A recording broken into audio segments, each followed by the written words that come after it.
सभी लोग अपने घर में रोजाना दीपक जलाते हैं और पूजा पाठ भी अवश्य ही करते हैं ताकि उनके जीवन से दुख समाप्त हो सके, कष्ट खत्म हो सके और सुख और समृद्धि की प्राप्ति उन्हें हो सके। लेकिन काफी बार जाने अनजाने में कुछ ऐसी गलतियां हो जाती हैं जिनका कोई भी लाभ नहीं मिल पाता है, बल्कि और ज्यादा नुकसान होने लग जाता है। लेकिन शास्त्रों में कुछ ऐसी खास विधि बताई गई हैं जिनका अगर इस्तेमाल किया जाए, जिन विधि से दीपक को जगाया जाए, तो इससे कष्ट तो समाप्त हो ही जाते हैं बल्कि सुख और समृद्धि भी बढ़ती ही चली जाती है। अगर आपके जीवन में धन हानि बहुत ही ज्यादा अधिक होती है, क्योंकि जब भी जीवन में धन हानि होती है तो शत्रु अपने आप ही ऑटोमेटिक ही बन जाते हैं, यानी कि इन दोनों ही चीजों का एक दूसरे से बिल्कुल संबंध होता है। इसी प्रकार अगर जीवन में शत्रु बढ़ जाए तो धन हानि निश्चित ही होनी है, और अगर दूसरी ओर धन हानि हो जाए तो शत्रु में बढ़ोतरी भी हो जाती है। तो आज के इस वीडियो में कुछ बड़ी ही खास जानकारी के बारे में हम आपको बताएंगे कि किस प्रकार खास विधि से, खास क्रियाओं से दीपक घर में रोजाना जलाना चाहिए, जिससे सभी कष्ट समाप्त हो जाते हैं। लेकिन उससे पहले जल्दी से वीडियो को लाइक करके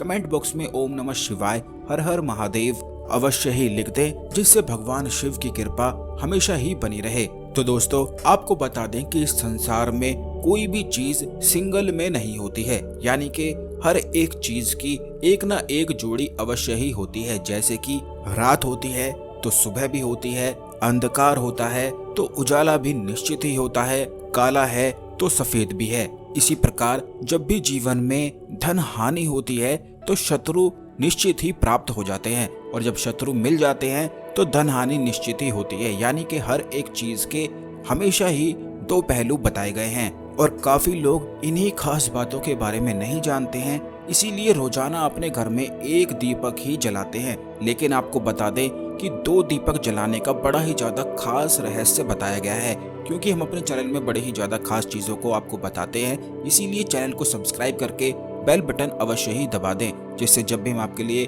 खास जानकारी लेकर आते हैं तो यह वीडियो आपको समय पर और सबसे पहले मिला करे। तो दोस्तों, हर एक चीज के दो पहलू निश्चित ही होते हैं। इसी प्रकार घर में हमेशा ही दो दीपक जलाने चाहिए। जैसे कि अगर आप घी का दीपक जलाते हैं तो उसके साथ आपको तेल का दीपक भी अवश्य ही जलाना चाहिए। इसी से जीवन कष्ट खत्म हो जाते हैं और सुख और समृद्धि बढ़ती ही चली जाती है।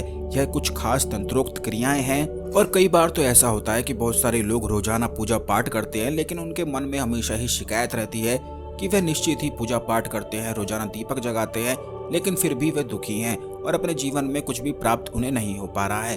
तो दोस्तों, आपको बता दें कि यही बातें उन्हें पता नहीं होती है, यानी कि जाने अनजाने में ही वह ऐसी गलतियों करते हैं जिसका उन्हें कोई भी लाभ नहीं मिल पाता है। एक दीपक जलाने से जो अदृश्य शक्तियां होती हैं, जो नकारात्मक होती हैं, जो मुक्ति प्राप्त करना चाहती हैं, वे पूजा का फल चुरा लेती हैं, और पूजा का फल चुराने से जो पूजा पाठ कर रहा होता है उसे कोई भी लाभ नहीं मिल पाता है। इसीलिए दो दीपक जगाना बेहद आवश्यक बताया गया है, जिससे कोई भी नकारात्मक ऊर्जाएं ना तो आसपास आ सके और ना ही पूजा के फल को, पुण्य को चुरा सकें। क्योंकि जो नकारात्मक ऊर्जाएं होती हैं वह अपने बुरे कर्मों के कारण नकारात्मक ऊर्जाएं बन जाती हैं, तो इसीलिए वह मुक्ति प्राप्त करना चाहती है लेकिन फिर पूजा पाठ नहीं कर पाती हैं, इसीलिए पूजा का पुण्य फल चुराने की कोशिश करते हैं। तो अगर आप चाहते हैं कि आपके जीवन में सुख समृद्धि हमेशा ही बनी रहे और कष्ट आपको छू भी ना सके, तो आपको आज से ही रोजाना दो दीपक जलाने हैं। यानी कि एक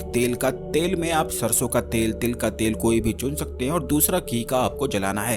अगर आपके जीवन में धन हानि होती है तब ऐसे में घी के दीपक में इलायची डालकर आपको जलाना है, और अगर आपके जीवन में शत्रु हैं तो तेल के दीपक में लौंग डालकर जलाना है। और अगर आप चाहते हैं कि आपके जीवन में सुख समृद्धि हमेशा ही बनी रहे, सफलता आपको हर कार्य में मिलती रहे, सभी कार्यों से बाधाएं दूर हो जाएं, तब आपको घी के दीपक में सिंदूर और थोड़ी सी सुपारी डालकर जलाना है।